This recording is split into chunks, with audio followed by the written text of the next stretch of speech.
Listen to this podcast now on the Red Apple Podcast Network. The Leadership Thread with Dr. Peggy Polonis. I'm Dr. Peggy Polonis. Join me on each episode where I unravel the story that shaped leaders, tracing the thread that led them where they are today. Because leadership isn't born in adulthood. And thank you once again for joining us on the Leadership Thread, education, ethics, and sustainability. Download all of Red Apple Media's podcasts right now through your favorite podcast platform. The Larry Kudlow Show. Entertaining and informative. On the Red Apple Podcast Network. All of a sudden, it's very interesting, all of a sudden, so many of these legacy lefty media outlets are kind of flipping out over the possibility that the Republicans might win the midterm elections. Very interesting. Redistricting decisions. Supreme Court, of course, no racial gerrymandering. The Virginia Supreme Court ruled out the redistricting, the phony redistricting. Florida is adding seats. Tennessee is adding seats. The job numbers are going up. The economy is looking pretty good. The stock market is looking very good. All of a sudden, it's just one headline after another. It's, it's really fascinating. So let's talk about this. We have Liz Peek, Fox News contributor. We have Steve Moore, WABC radio host of More Money, plays on most of these same radio stations right after this show. Welcome back to both of you. So, Liz Peek, lead off for us. I mean, there's just a flurry of headlines from unlikely places that suggest the Republicans might win the midterm elections. Ha, ha, ha. Well, let's not count our chickens. But the reality is this Virginia decision was pretty huge, and the Supreme Court decision was pretty huge. The bottom line is Virginia seems to me to be a sort of one-off in terms of the Democrats there doing something that they knew was pretty sketchy and could be overturned, and indeed was. But the Supreme Court decision, I think, is really a welcome change. The idea that we cannot include race in how districts are formed, obviously in Democrat-heavy states, that is a big deal because they traditionally do that. They always want to do it because they get 85% of the black vote. So they figure any district that they make a majority black district or black and Hispanic, they're going to win. So this is a pretty big deal. And it isn't just Louisiana, obviously. It's a lot of southern states which are now looking to change their districts, but also New York. Look what they tried to do to Representative Nicole Maliotakis, who is in a district, one of the few Republican districts, obviously, in the New York City area, but they wanted to redistrict her basically out of a job by saying her district didn't have enough blacks in it, and they came up with this ridiculous, sort of excursion into other boroughs to make her district probably go Democratic, and the courts battered it down. So, Larry, I hate redistricting. I think it's an awful process, but it does look like Republicans have an edge here. I don't think that Trump kicked off this flurry. It was Democrats in New York that tried to do it. Trump responded in Texas, and then it was sort of no holds barred. But I think, look, Republicans are also winning. Steve Moore had the most wonderful piece come out about wealth going from blue states to red states. Policies matter, folks. And even in crazy blue states and cities like Los Angeles and California, there's a chance Republicans break through because the Democrats are doing such a lousy job. Well, Steve, I mean, it's so wonderful. Wealth going from blue states to red states, so's the population, and so the congressional seats. I mean, this is a long-term trend, but it's going to rear its head. I mean, let's look at Florida, right? So DeSantis, who may or may not join the Trump cabinet or may or may not run for president. We can talk about that in a moment or two. But he's adding 4 seats for redistricting that will help Republicans pick up 4. And I think Tennessee is helping. And of course, Virginia will not do what it was supposed to do, as Liz pointed out. So all of a sudden, it looks pretty good for the Republican team. Well, I like your optimism, Larry. I think it's going to be hard for the Republicans to hold the House, but the Senate is looking better, and that will be a big deal if the Republicans can hold the Senate. Usually the party out of power loses about 20 seats in the midterms. So I'm not going to bet on the Republicans to win the House, but I think that it's 50-50 now that they could actually hold the Senate. Look, I despise gerrymandering. I can't believe in the year 2026 this is still going on. I blame both parties. It's become an escalation. I think we should just take politics out of the, I do think this is a danger to democracy, that you've got all these states. I'm from Illinois. The way they're shaping districts is outrageous. What's happening in some of the red states, I think, is improper. Why do we have to have the politicians do this? This is 2026. You can have computers just draw compact districts. The whole idea of a congressional district is that it represents the people in that area. It's a representative form of government. You've got districts that are now like 100 miles long in a lot of these states. And so I hate it. I think a pox on both parties for doing it. I don't know how you de-escalate this. But I also agree entirely with what Liz just said. The idea that you'd have racial gerrymandering in 2026 is ridiculous. Can't we be post-racial? This is not the South of 1965, Larry. And so I hate that too. And I just want to see politics taken out of this. I don't think it's appropriate to do, in the middle of a decade to do this redistricting. That should be outlawed by the courts. But meanwhile, I do like your message on the economy. Boy, remember a month ago, all these liberal economists, we're heading for stagflation. Yeah. Stagflation. And recession. High unemployment. We've had three. Now we're seeing the opposite. We've had 3 recessions in the last 6 weeks. I mean, it's unbelievable. And now all of a sudden, the last 2 job numbers blow that out of the water. And you can almost look at any piece of data. ISMs are strong. Yeah. Unemployment claims are low. Productivity is high. Profits are soaring. Right. Investment. I mean, look, right. Business is on a boom. So there's no recession, and you can't phony up the districts anymore. I don't know.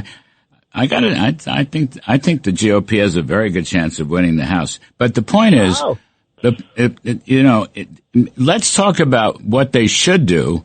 Let's have one big, beautiful bill. Okay. I'm going back to, my idea weeks ago. I keep pestering senators that come on the show.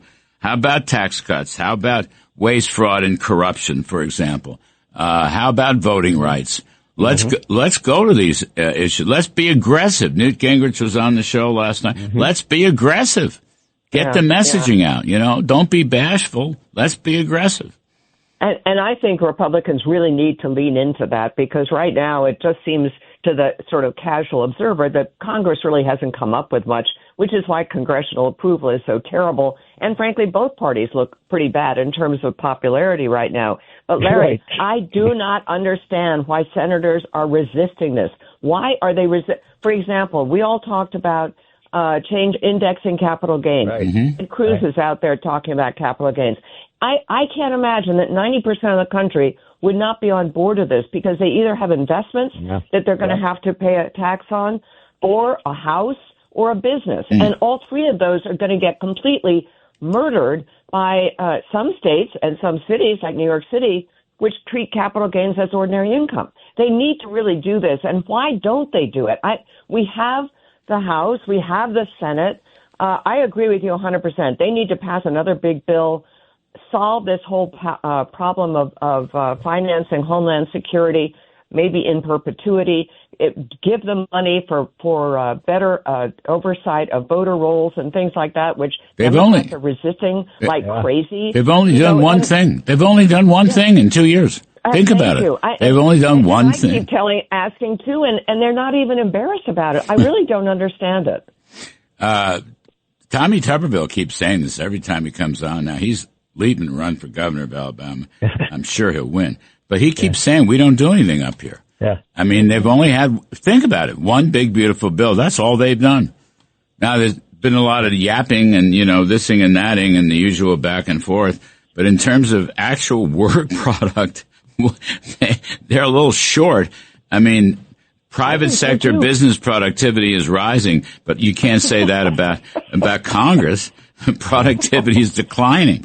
Unit labor costs are rising. Anyway, I don't want to go too far down that road. I'm just saying, go for it. Now's the time. Be aggressive. Yeah. All these issues the Democrats are pushing are very unpopular.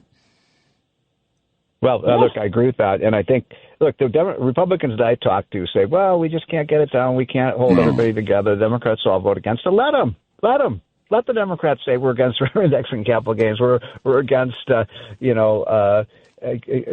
IDs, ballot security. Mm-hmm. We're against we're against trying to root out fraud in government programs. I have to confess, I was on CNN last night, Larry. I was cheating on you, and but there was a discussion about some of these very issues, and you summarized it very well. Republicans are very unpopular right now, but you know who are even more unpopular than Republicans? Yeah. Democrats. Yeah. And so I made the point, look, Democrats need a Sister Souljah moment. They have to basically throw out the radical leftists that seem to be the voice of the party, whether it's Bernie Sanders, whether it's AOC, whether it's Mandami. Those are the only people who are getting any message out, and it's repugnant to voters. Choke the rich, let people steal food from grocery stores. It's a reverse Sister Souljah. Messages. And by the way, Barney Frank, you may have seen this in the hotline. Yes. He's quoted by, and he was no conservative, by the way, right? He was a friend of mine.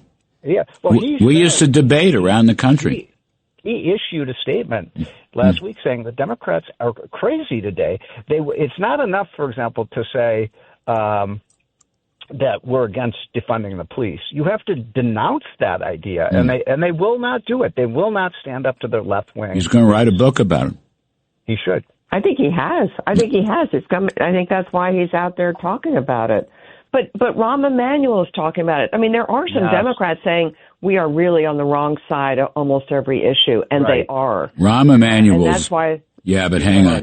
Rahm Emanuel is went up and endorsed this socialist communist Nazi running for the Senate in Maine. All right. So did Chuck Schumer. They all ran to endorse this guy who had a Nazi tattoo, and he's using a plastic surgeon or something to take it off. He's self-proclaimed communist. He's self-proclaimed socialist, and they're all endorsing him. Okay. Yeah. And Maine. Did Rahm Emanuel endorse this guy? Yes. Oh, yes. I'm still disappointed with Rahm. I thought he was common sense.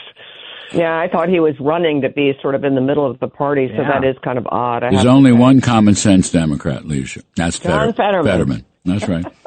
And Dave McCormick and some others tried to talk him into switching parties, but he's not going to do it. He's not going to. But okay, but I'm just saying.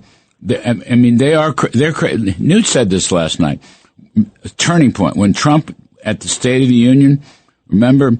And he keeps making statements, and they don't stand up and clap. And then he turns to the camera and says, they're crazy. Right. They are crazy. They're crazy.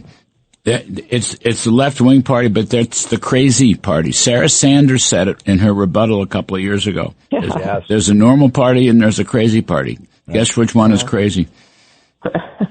They're also afraid of the far left, and it's really kind of ruining their party. I mean, Chuck Schumer is the poster child for this, but he's terrified of AOC, who really is a nitwit. I mean, she's very capable on social media. I get that. Pretty girl, but she makes no sense half the time. And that is who Chuck Schumer, who is supposed to be kind of a statesman at this point, he endorsed him. I mean, he endorsed the guy in Maine. He endorsed the guy in Maine. It's appalling. Seriously, it is appalling. It's unbelievable. It's all about money, Larry. It's all about money. It's a war against success. It's a war against capitalism, free market capitalism. It's a war against anyone getting rich in this country. It's a war against the American dream. It's a very insidious. And when you hear AOC, who's a major voice in the party, saying nobody can earn $1 billion. No one can earn. What about Fred Smith, who started a business from nothing? The greatest transportation company in history. You're saying he didn't earn it? Yes. What about Nancy Pelosi? She started with nothing and was the greatest investor in history. I got to take a break on that note. We're with Liz Peek and we're with Steve Moore, two of the best.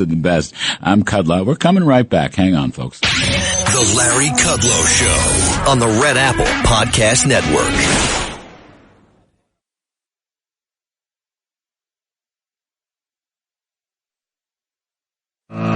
The Larry Kudlow Show. Entertaining and informative. On the Red Apple Podcast Network. And we're talking money and politics with two of the best. Liz Peek, Fox News contributor, Steve Moore, among other credits, WABC radio host of More Money, which comes on right after this show and most of these same radio stations. Steve Moore, is Ron DeSantis going to enter the Trump cabinet and or run for president? There's a lot of media hype about DeSantis. What do you think? What do you make of that?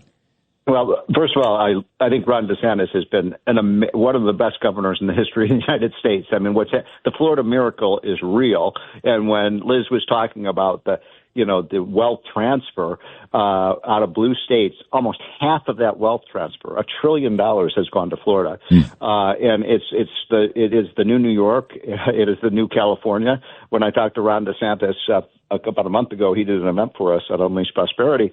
And he said, for my first term, all the people who were coming to California were from New York and from Connecticut. You'd see the New Jersey license plates. And now he said, we're seeing all these California license plates.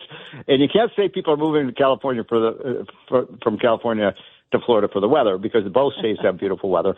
So it's an amazing thing. I think he's been incredible. He's been pro-school choice, pro-free markets.